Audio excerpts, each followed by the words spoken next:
Chapter 3. The Wolf and the House Dog.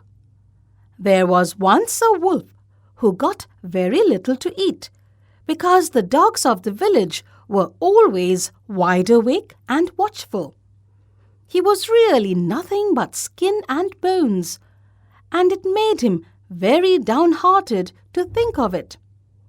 One night, this wolf happened to fall in with a fine fat house dog who had wandered a little too far from home.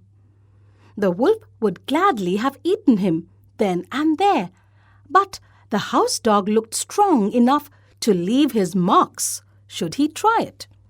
So the wolf spoke very humbly to the dog, complimenting him on his fine appearance. "You can be as well fed as I am if you want to," replied the dog. "Leave the woods. There you live miserably. Why? You have to fight hard for every bite you get. Follow my example, and you will get along beautifully." "What must I do?" asked the wolf. "Hardly anything. Answered the house dog.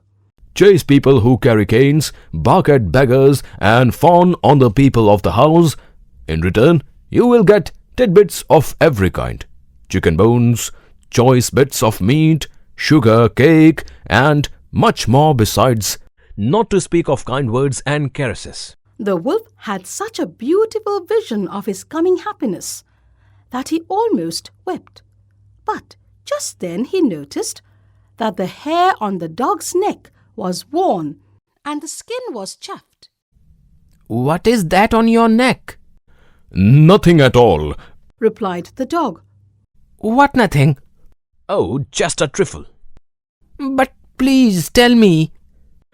"Perhaps you see the mark of the collar to which my chain is fastened." "What? A chain?" cried the wolf.